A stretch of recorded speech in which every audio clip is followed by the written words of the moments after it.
तो आइए शुरू करते हैं क्लास 9 का लेक्चर नंबर 1, जिसमें चैप्टर 1 हम लोग पढ़ेंगे, जिसका नाम होगा नंबर सिस्टम या संख्या पद्धति। संख्या पद्धति पढ़ने के लिए आप लोगों को कुछ चीज़ें जानना आवश्यकता होगी, जिसमें है प्राकृतिक संख्या, पूर्ण संख्या, पूर्णांक, परिमेय संख्या, अपरिमेय संख्या और वास्तविक संख्या।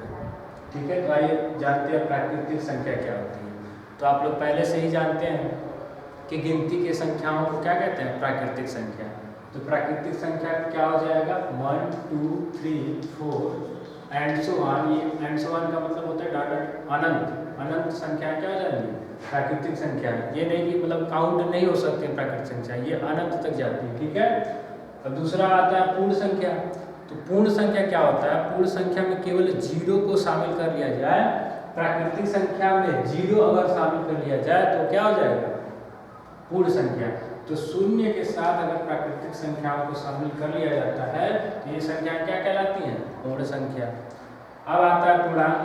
तो नंबर लाइन आप लोग पढ़े होंगे, रेखा संख्या में जिसको प्रदर्शित किया जा सकता है जिस संख्याओं को, जैसे आता है शून्य बीच में और फिर राइट में हम लोग बढ़ते हैं तो 1 2 3 इधर धनात्मक होता है और इधर लेफ्ट में क्या होता है ऋणात्मक, -1 -2 -3 एंड सो ऑन, इधर भी एंड सो ऑन। ठीक है, तो ये क्या हो जाएगा, ये हो जाएगा पूर्णांक। अब आता है परिमेय संख्या, जो कि सबसे ज़्यादा इम्पोर्टेंट है, आप लोगों को आना चाहिए। ये परिमेय संख्या आप लोग पहले भी पढ़ चुके हैं परिमेय संख्या, इसलिए इसका जो डेफिनेशन है आप लोग जानते हैं, केवल इसको समझा रहे हैं हम कि एक्चुअल में होता क्या परिमेय संख्या।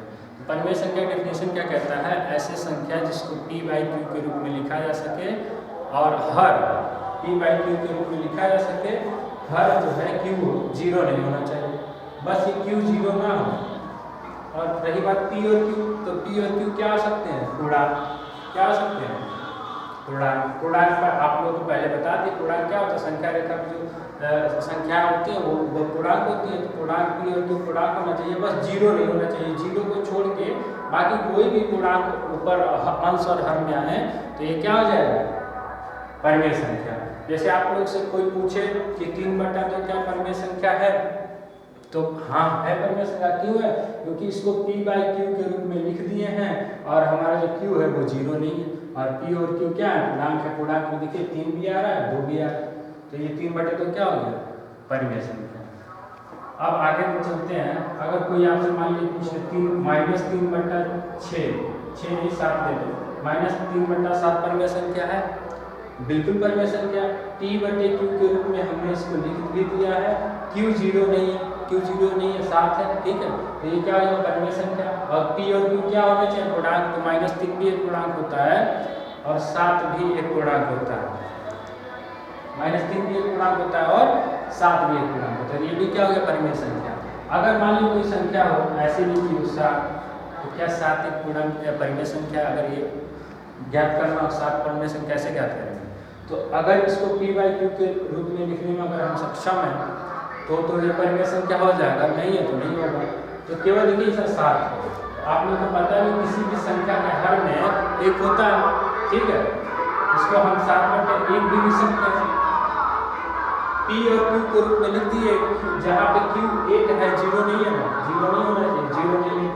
और p और q क्या है, पूर्णांक। p भी एक, 7 भी एक पूर्णांक संख्या है और 1 भी एक पूर्णांक संख्या है, इसलिए हमारा जो ये 7 क्या हो जाएगा, 7 भी एक परिमेय संख्या हो जाएगी। ठीक है, अपरिमेय संख्या देखो, अपरिमेय संख्या जिसको p/q के रूप में नहीं लिखा जा सके वो क्या होता है, अपरिमेय संख्या। जैसे अपरिमेय संख्या का सबसे अच्छा उदाहरण है पाई। पाई का मान होता है 3.14, हम लोग को ज्ञात होता है, लेकिन और भी इसकी आगे संख्याएं होती है। ठीक है, जो अनंत तक जाती है, ये मतलब इसमें कभी पूर्ण आएगा नहीं, अनंत तक जाएंगी, इसलिए क्या हो जाएगा, इसको p/q के रूप में नहीं लिख सकते, इसलिए क्या अपरिमेय संख्या। जैसे मान लीजिए कहानी में 3 है, तो कहानी में 3 भी अपरिमेय संख्या है, क्योंकि इसको p/q के रूप में नहीं लिख सकते। इसका मान निकालेंगे तो 1.732 और ऐसे ही आता चला जाएगा, ये कभी पूर्ण कंप्लीटली डिविजिबल नहीं होगा, इसलिए क्या हो जाएगा, अपरिमेय संख्या। वास्तविक संख्या क्या होता है, तो ये ऊपर की जितनी भी संख्याएं आप लोगों ने अभी देखा है, अगर इन सभी का क्या किया जाए, कंपाइलेशन क्या कर दिया जाए, एक साथ मिला दिया जाए तो सारी संख्या क्या हो जाती है, वास्तविक संख्या हो जाती है। ठीक है, तो यही आप लोग को सीखना था, ये सब आप लोगों को आना चाहिए। अब हम लोग देखते हैं आप लोग को जो उदाहरण दिया है वो,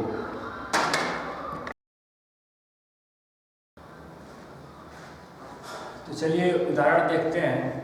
एनसीईआरटी के पेज नंबर 4 पे ये उदाहरण दिया है, जिसमें पहले का पहला 3 भाग है, जिसमें से 2 भाग यहाँ लिखा है। पहले भाग में सत्य या असत्य पूछ रहा है कि दिया गया कथन सत्य है असत्य है, आपको कारण सहित बताना है। तो जो पहला का पहला वो दिया, प्रत्येक पूर्ण संख्या एक प्राकृतिक संख्या होती है। अभी आप लोगों को पूर्ण संख्या प्राकृतिक संख्या के बारे में बता चुके हैं। तो पूर्ण संख्या क्या होता है, शून्य और प्राकृतिक संख्याओं को क्या कहते हैं, पूर्ण संख्या कहते हैं। तो पूर्ण संख्या में शून्य आता है, पूर्ण संख्या में 0 आता है, ठीक है, लेकिन प्राकृतिक संख्या में 0 तो नहीं आता है। तो क्या ये कथन सत्य हुआ, कह रहा प्रत्येक, तो प्रत्येक तो एक हमने गलत दिखा दिया कि 0 क्या है, प्राकृतिक संख्या नहीं है। क्यों, क्योंकि पूर्णांक है 0 ना। प्राकृतिक संख्या तो 1 से शुरुआत होता है, गिनती संख्याओं के 1 2 3 4, इसको क्या बोलते हैं, प्राकृतिक संख्या। पूर्ण संख्या एक, देखो 0 के आगे का तो ये क्या होगा, ये सारा हो जाएगा पूर्ण संख्या प्राकृतिक संख्या, बट 0 नहीं होगा, 0 नहीं होगा, इसलिए प्रत्येक पूर्ण संख्या और प्राकृतिक संख्या नहीं हो सकता है। तो ये कथन क्या हो गया, औसत। ठीक है, ये वाला हमारा कथन क्या हुआ, औसत। क्यों हुआ, कारण लिख देंगे, क्यों हुआ, क्योंकि 0 एक पूर्ण संख्या है, अतः प्रत्येक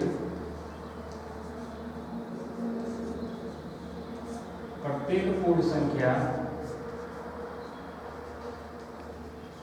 प्राकृतिक संख्या, अतः 0, चूंकि 0 एक पूर्ण संख्या, अतः प्रत्येक पूर्ण संख्या प्राकृतिक संख्या नहीं हो सकती। ठीक है, अब देखो इसका उदाहरण नंबर हम 2 देखते हैं, पहले और दूसरा। ठीक है, प्रत्येक पूर्णांक एक परिमेय संख्या होता है।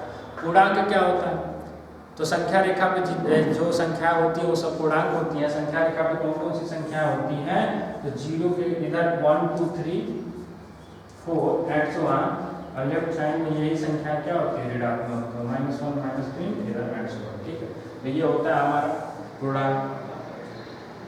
पूर्णांक हम लोग जानते हैं। ये पूछ रहा है क्या, पूर्णांक प्रत्येक पूर्णांक परिमेय संख्या होता है। तो परिमेय संख्या का ऐसी संख्या जिसको p/q के रूप में लिखा जा सके। एक बात बताइए, यहाँ पे इसके नीचे 1 है, इसके भी नीचे 1 लिख सकते हैं, इसके भी नीचे 1, इसके भी नीचे, सबके नीचे 1 लिख सकते हैं। आप ध्यान से अगर देखें तो सब p/q के रूप में लिख दिए, जहाँ पे q 0 नहीं है, q क्या है, 1 1 है सबके साथ, और ये p और q दोनों पूर्णांक है। p और q क्या है, पूर्णांक, क्योंकि 0 भी एक पूर्णांक होता है, 1 भी एक पूर्णांक होता है। ठीक है, तो इसलिए प्रत्येक पूर्णांक क्या हो सकता है, परिमेय संख्या हो सकता है। इसलिए हमारा ये कथन क्या हो जाएगा, सत्य हो जाएगा। ठीक है,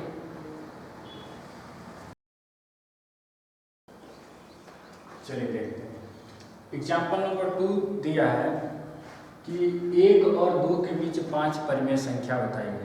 तो परिमेय संख्या आप लोग जानते हैं जिसको p/q के रूप में लिखा जाए। बल यहाँ पे 1 और 2 भी परिमेय संख्या है, क्योंकि इसके नीचे 1 करेंगे तो p/q रूप में इसको भी लिख दिए, और इसके नीचे 1 करेंगे तो p/q के रूप में ये भी है, इसलिए दोनों क्या है, परिमेय संख्या। इसके बीच 5 परिमेय संख्या ज्ञात करना।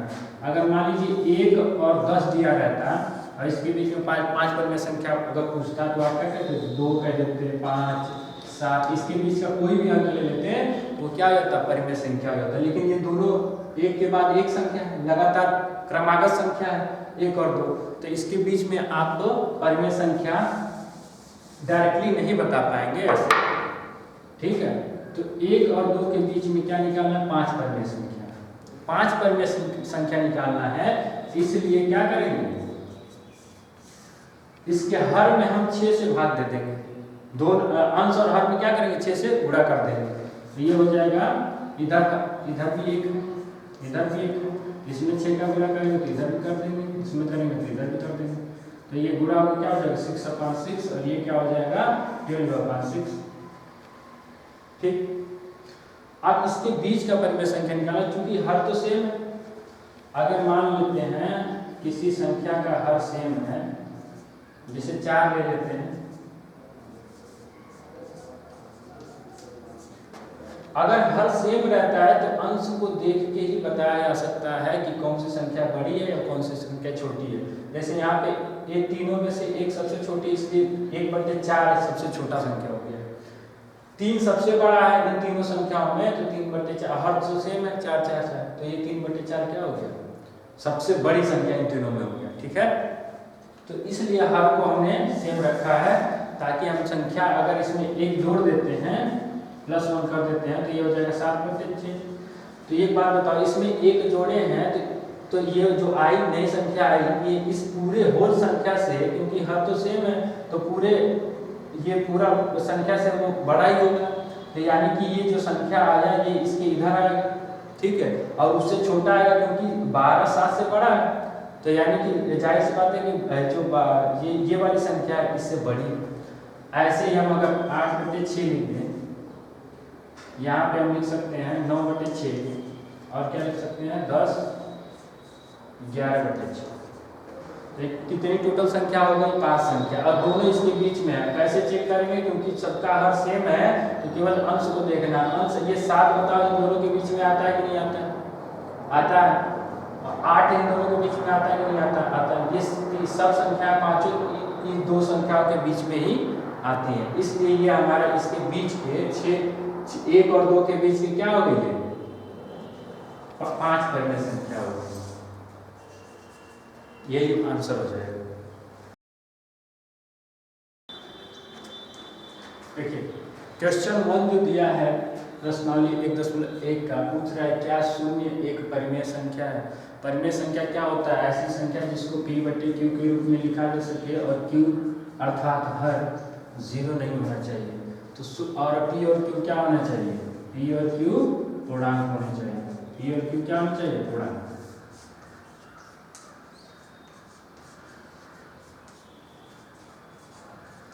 चलिए, तो यहाँ पे 0 को क्या p/q के रूप में लिखा जा सकता है। अगर हम लिखने में सक्षम हो गए तो 0 एक परिमेय संख्या हो जाएगा। तो 0 यहाँ पे लिखा है, 0 को 0/1 लिख सकते हैं, क्योंकि 0 में 1 से भाग देंगे तो 0 ही आएगा, यानी कि 0 को हम क्या लिख सकते हैं 0/1। अब देखो 0 p/q के रूप में लिख दिए, 0 को p/q के रूप में हमने लिख दिया। जहाँ पे p और q क्या है, दोनों पूर्णांक है, क्योंकि चूंकि 0 भी एक पूर्णांक होता है और 1 भी एक पूर्णांक होता है, इसलिए ये भी पूर्णांक ये भी पूर्णांक। और q 0 नहीं होना चाहिए, q 0 नहीं, q 0 भी नहीं है, इसलिए इसको p/q के रूप में लिख दिया। जहाँ पे q 0 नहीं है इसलिए क्या हो जाएगा 0 है। अतः 0 एक परिमेय संख्या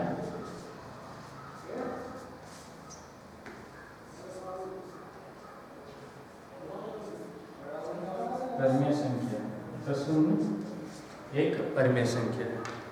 ठीक, क्वेश्चन नंबर 2 दिया है 3 और 4 के बीच 6 परिमेय संख्या ज्ञात करिए। तो कितनी संख्या ज्ञात करना है 6, तो 6 में 1 जोड़ देंगे आएगा 7। 7 से इसको क्या करेंगे 7 से मल्टीप्लाई और डिवाइड कर देंगे। 3 एक परिमेय संख्या है, क्यों है, क्योंकि इसको p/q के रूप में लिख सकते हैं। 4 एक परिमेय संख्या है, क्यों, क्योंकि इसको p/q के रूप में लिख सकते हैं। हमको 6 संख्या निकालना परिमेय संख्या, तो 6 में 1 जोड़ेंगे आएगा 7। 7 से क्या करेंगे इसको ऊपर और नीचे डिवाइड कर देंगे। इसको हल करेंगे तो आएगा 21/7, और इसको अगर हल करें तो आएगा 28/7। चूंकि हर सेम है, सबका हर 7 रखना है, तो जो बड़ी संख्या होगी वो बड़ी, जो छोटी संख्या होगी छोटी। तो देखो 21 और 28 में कौन छोटा है 21, तो ये इन दोनों में छोटी संख्या हो गया और वो बड़ी संख्या हो गया। तो इसलिए इसमें एक एक जोड़ते जाएंगे 22/7। तो ये वाली जो संख्या आएगी, क्योंकि इसका अंश इससे बड़ा है 22 है, इसलिए ये संख्या इस संख्या से बड़ी होगी। इसमें एक जोड़ देंगे 23/7, तो ये वाली संख्या इससे बड़ी होगी, लेकिन उससे छोटी है। देखो क्योंकि 28 बड़ा है ना 23 से, तो उससे तो ये छोटा ही होगा। और 23 21 से बड़ा है, इसलिए 21 से बड़ा यानी बीच में आएगा। तो 22/7 हो गया, 23/7 हो गया, 24/7 कर देंगे, ऐसे ही जोड़ते जाएंगे।